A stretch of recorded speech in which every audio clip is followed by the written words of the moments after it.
Hi everyone, Nigel Saunders here. Today is a rainy day outside, so I'll be working indoors in the plant room. I cleaned up my Portulacaria afroforest. I cleaned up all those leaves that I had pruned off the trees and they were lying all over the forest floor. And I'm not going to do the landscaping on it yet because I want to make sure all those roots are established, because I piled the soil up quite high around the root bases on these trees, and I want to make sure the roots are established before I start raking that excess soil off. So that'll be coming up probably maybe in a couple of months. Here's a close-up of the surface of the forest floor.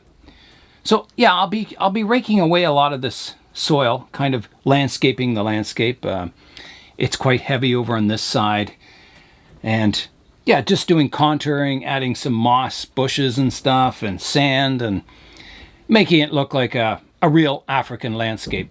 So that'll be coming up later. I want to make sure, all the trees are established nicely, the leaves have grown back in, before I start playing around with the landscape. Yesterday I felt like the luckiest person in the world.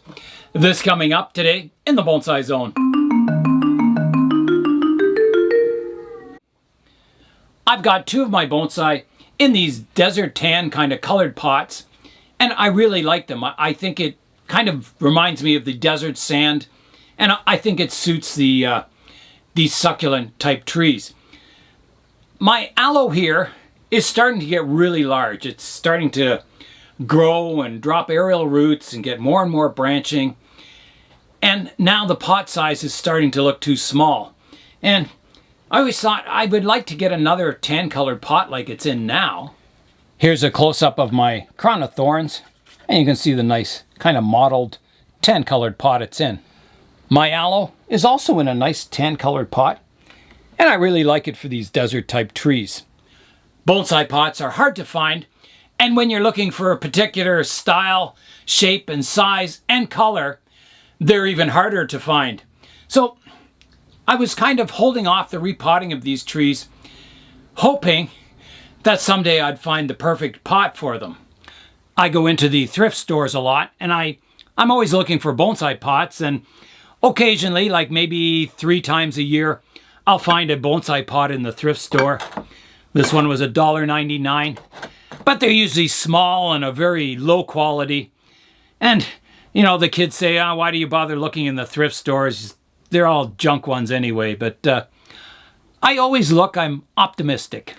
Yesterday was a nice day, so I went out for a bike ride, and I thought, well, I'll check in at the thrift stores because I hadn't been there for quite a while, and I'm really glad I did.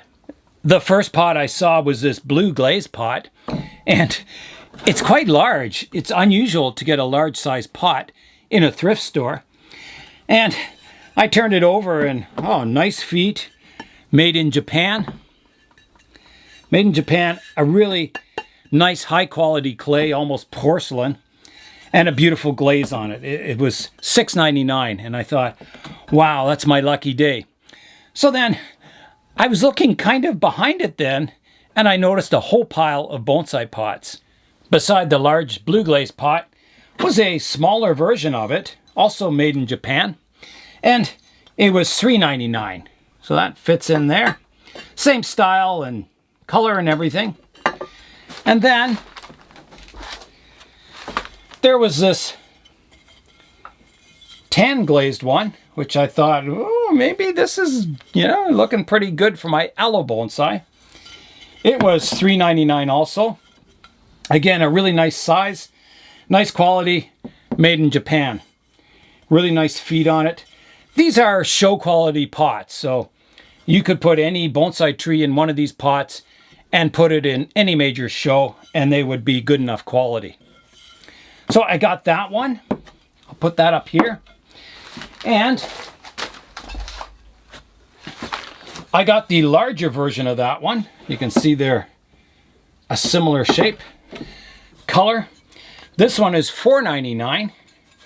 Again, made in Japan, really high quality clay, and a beautiful color glaze. So I'm thinking that might be the one for my aloe bonsai. And even possibly, I think the Crown of Thorns is fine in the pot it's in, but the aloe could use repotting. So I got that one. And last but not least, for $6.99, I got an even bigger version. So again, made in Japan, beautiful clay, beautiful feet on it, and a beautiful glaze. So really, really happy. So altogether, I spent, I think, just over $30, and I got 5 really nice, high quality pots for my bonsai trees. So I'm really pleased. My aloe, I can probably pot it in this size pot now, and as it grows bigger, I may even be able to, someday put it in this really large pot. So it's nice to have similar style pots, but just of different sizes. I was on my bicycle, so I thought, how am I going to get all these pots home? I do have panniers on the back of my bike, so I carefully wrapped each pot in newspaper, nested them all together, so I fit 4 of the pots on the one side of my left-hand side pannier, and then I fit my one large pot on the right-hand side pannier. I fit them all in and got them all home safely. So I felt very lucky at the end of the day, getting all these pots and perfect colors and just beautiful pots. So that was my lucky day. Today I'll be working on both my Crown of Thorns and my Aloe bonsai. And the Crown of Thorns looks fine in this pot. It hasn't outgrown the pot or anything. It has gotten a lot thicker in the trunk. I'll show you a close-up of the trunk on the Crown of Thorns. Here's a look at the trunk on my Crown of Thorns. And you can see how it's quite thick at the base now.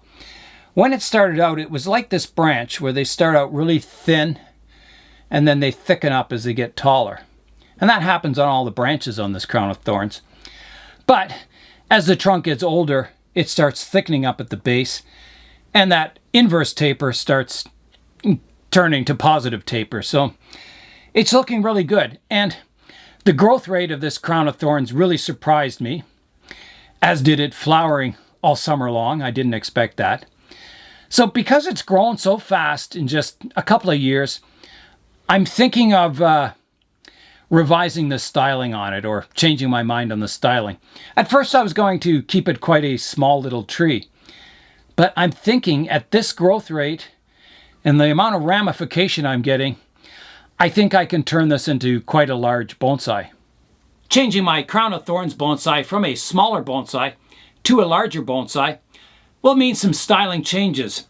Right now I have some branches coming off almost at the soil level, coming off the trunk. And changing into a larger bonsai, I want to expose more of the trunk on the tree and keep the crown a little higher. So it'll mean removing some of the lower branches.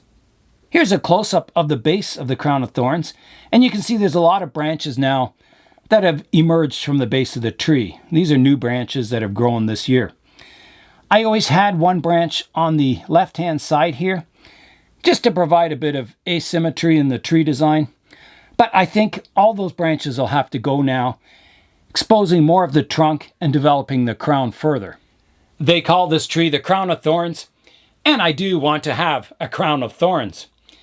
So let's get out the pruners and start pruning away these lower branches. Okay, I'm zoomed up on the base. So I'll come in and I'll remove this little shoot here first, like that. These root really easy from cuttings. I've given several of these cuttings away. They're kind of like jade cuttings, no one wants them. But I think they're a fantastic bonsai, these Crown of Thorns. So I don't know, maybe I'll put this in a small pot, I don't know. Okay, so I've got the next highest one up is here. I'll take it off like that. I've got, I guess I should do this one next, the big one. So I'll have to come in from the other side. Here I go. I'm going to cut it off roughly at first. So it's right here, like that. Not sure if I got all the way through. There.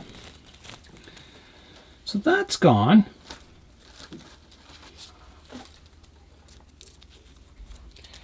And then I'll come in and I'll try and clean up the cut. Like that.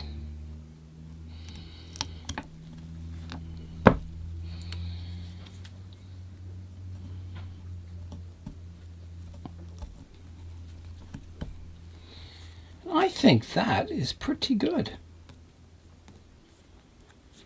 Here's the size of that branch I removed. Fairly large.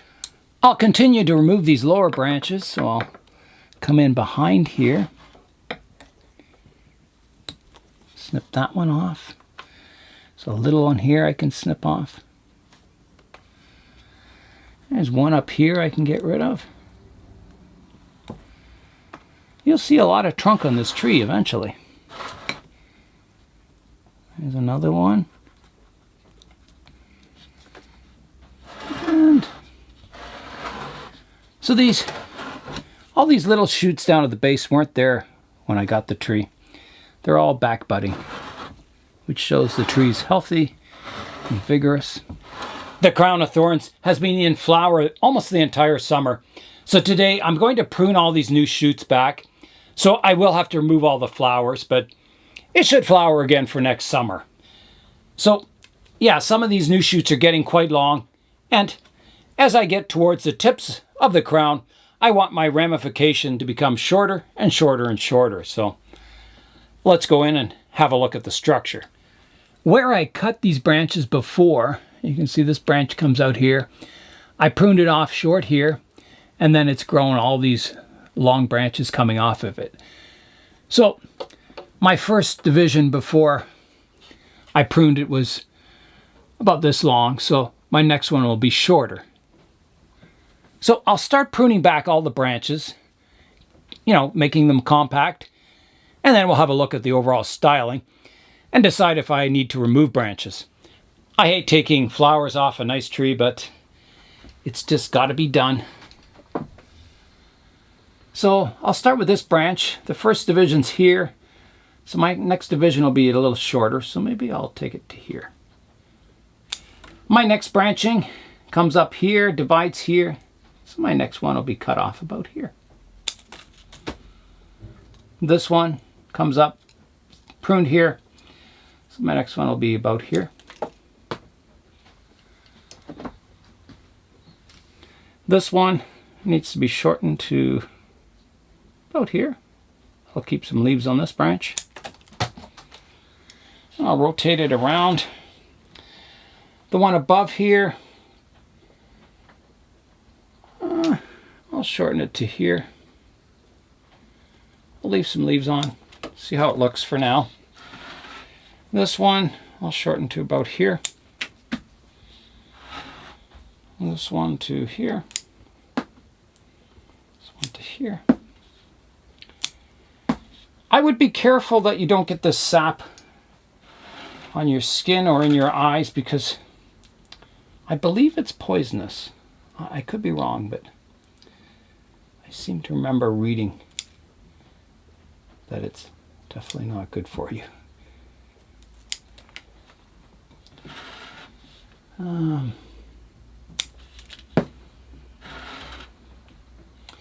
There is a lot coming off here.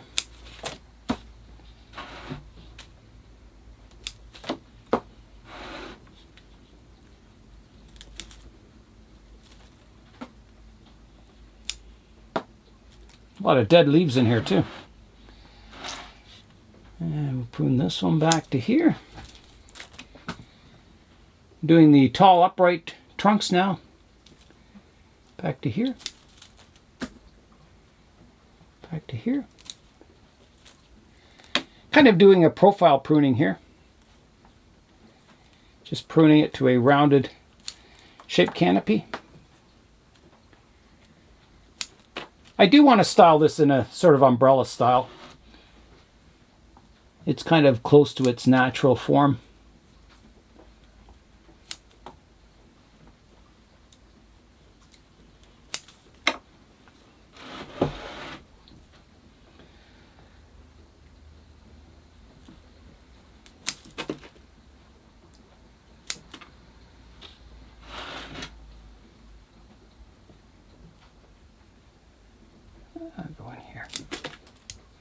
So that's got my major pruning done. It needs a lot of cleanup, so I'll go in and get all these dead leaves out, and then I'll work on the branching, seeing what I need to remove. Here's what I'm left with now, and I'll just come in with the tweezers and remove all the dead leaves that have accumulated in the dense canopy here.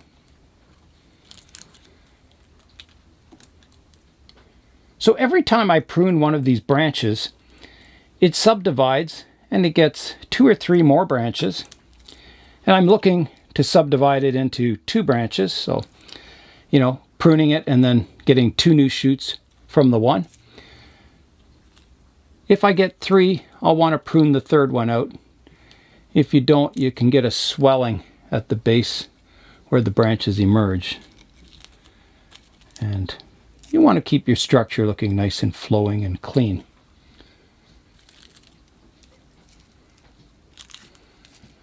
Yeah, there are a lot of dead leaves in here. A few dead flowers too. All the dead leaves are cleaned out of the upper structure now. So it doesn't look as nice now, but if you imagine in the future now, all these shoots will subdivide and it'll get even larger. I do need to go in and clean up the structure in here. There's a lot of branches that can be removed that are crisscrossing and not, you know, flowing outwards in the design. So I'll go in now and kind of clean it up a bit. On these lower branches, I'm removing anything growing upwards, like this branch here. I want to keep the lower branches kind of flowing more horizontal. There's another upper one here I can remove, shooting straight up. And as I get towards the crown, I'll want to keep, so the lower branches are going horizontal and the branches closer to the crown start going upwards to a vertical direction. So there's one I can remove here or shorten a lot to there. There's one pointing upwards here. I think I've got to take that whole thing off. I do. To there. Just to clean that up a bit. There's another vertical one coming off this lowest branch here. I'll clean that out.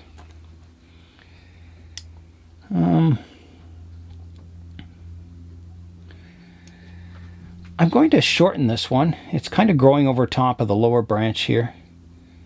So I want to keep it a little smaller so each branch is getting some sun.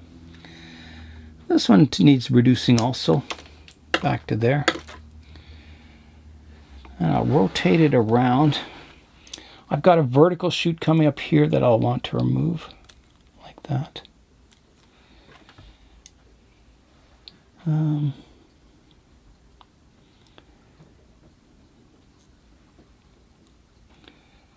This one I've got 3 branches developing from one spot. I think I'll remove this little one off the side here.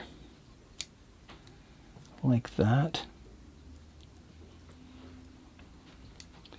So this is just kind of typical maintenance pruning on a broom style tree. I've got a branch coming out here. I've got 2 horizontal branches and a vertical one. I'll remove that 3rd vertical one. Like that. The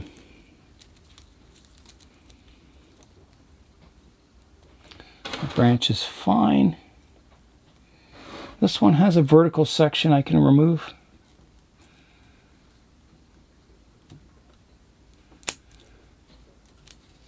Like that. Another one here that needs removing.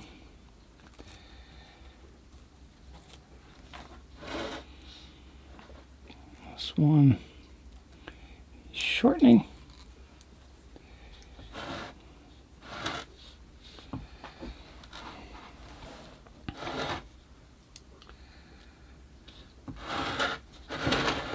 This one over here needs shortening, like that.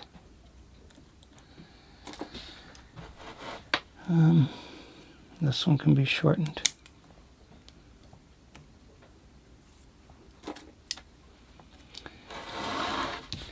The trunk kind of angles over this way, and this will probably be my new leader. It kind of comes up. Probably. I got some congestion over here that needs cleaning up. I've got a third branch coming from the inside here, needs removing, like that. This one's growing over top of another branch, so it needs shortening. This one, I've got another branch coming from a bad place here that needs removing. I think I'll even remove this one because I have a shoot here and one over on this side. Removes a bit of clutter in there. One here, I can remove a small shoot. I think I'll remove this one too. We'll keep these vertical ones. There's one crisscrossing here. I think I'll have to remove that one. Like that. This one needs shortening. And this one needs shortening. This one needs shortening. And this one needs a bit more shortening.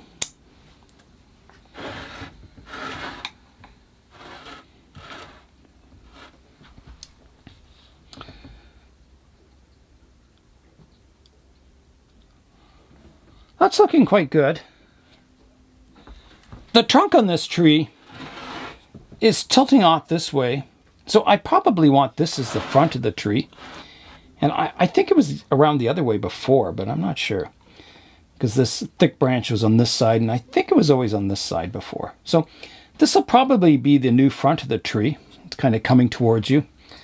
And it's not a bad front. I've got most of the branches are kind of splaying away. There's no major eye poker branches, except for this one here, and I think I'll remove that one. It'll clean up the design a little bit, like that. And I think I'll shorten this one a bit too. It's a little long.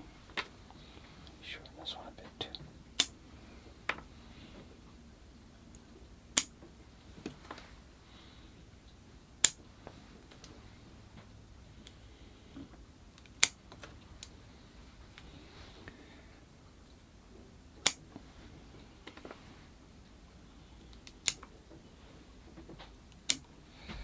There's a look at the structure of the tree now. I think it's looking quite good. Nice and compact. That'll grow in really nice. I will just prune. There's a stub here that I'll prune back to these spreading branches like that. That cleans that up quite nicely. There's also a stub here that can be removed. Just kind of cleaning up the branches a bit so they don't have kind of, you know, knobs where it was previously pruned. I do kind of have this one branch kind of growing across in here. I think I'll remove that. Like that.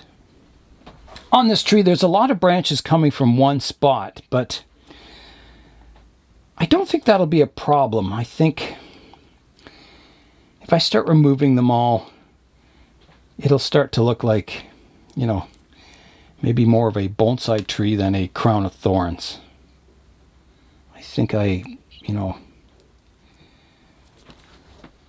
so far it hasn't caused any bulging problems in this area, so I'll keep my eyes on it. And if it does start to become a problem with, you know, a bulge where all these branches join, then I can remove some of them.